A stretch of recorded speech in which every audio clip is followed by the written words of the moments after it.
Ma passion, c'est l'agriculture. Quand on parle d'agriculture, il faut comprendre production animale et production végétale.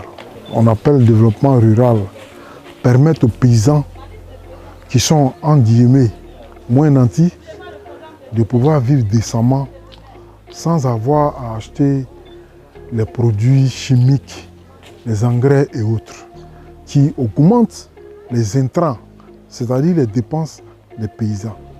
Et ça vient vraiment jouer sur leurs recettes. Ce qu'on doit retenir, c'est que pour réussir en agriculture, on n'a pas besoin forcément de gros moyens. On n'en a pas vraiment besoin. On n'a pas besoin vraiment de, comment on appelle ça, d'engrais, de pesticides. La nature a ses règles. Et ce sont ces règles-là qu'il faut respecter. Dès que vous respectez les règles, tout va pour le meilleur des mondes. Je vous donne un exemple très simple. La forêt de Bornéo a 3 millions d'années. Mais on n'a jamais pompé de pesticides là-bas. On n'a jamais mis d'engrais là-bas. Mais la forêt se porte bien, les animaux se portent très bien. Donc c'est une copie de la forêt que nous voulons transférer dans nos plantations. Et je pense que ce n'est pas la mer à boire. Ce n'est pas difficile à faire en fait. Voici à peu près ce qu'on veut enseigner aux paysans. Vous savez, dans la population, il y a une partie de la population qui aime suivre, faire du suivisme. Et ça, ce n'est pas propre à l'Africain. Ce n'est pas propre à l'Africain. Il y a des gens qui aiment suivre. Il y a des gens qui aiment diriger. Et ce sont les leaders.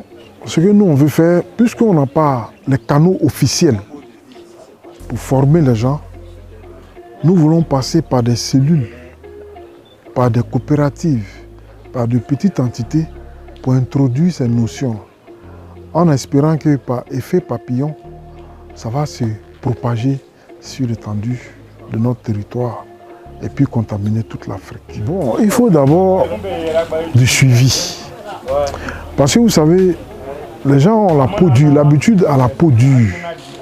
Les gens sont habitués à certaines pratiques agricoles. Quand vous venez leur parler d'autres choses, la première chose qu'ils font, ils sont réactifs. Et donc pour convaincre quelqu'un, il faut aller jusqu'au résultat. C'est pour ça que je dis qu'il faut un suivi. Après le suivi, quand les gens auront constaté, parce que l'homme il est pragmatique, l'homme veut comparer. Donc après le suivi, lorsqu'il va faire lui-même des comparaisons, il va comprendre qu'avec moins d'engrais, moins de pesticides, il a eu un résultat, sinon meilleur, mais évidemment ça va s'imposer à lui.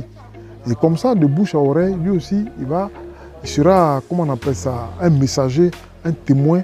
Et petit à petit, ça va, par effet papillon, comme je le disais tout à l'heure, ça peut envelopper la Côte d'Ivoire. Nous sommes dans un système politique qui va à compte courant de ce qu'ils font. Donc vraiment, moi, je leur tire le chapeau. Ça, c'est dans le premier axe. Dans le second axe, c'est un espoir pour moi. C'est une prière, en même temps un souhait. Je souhaite que ce genre de choses-là se multiplient pour que petit à petit, on puisse gagner le cœur et donc les habitudes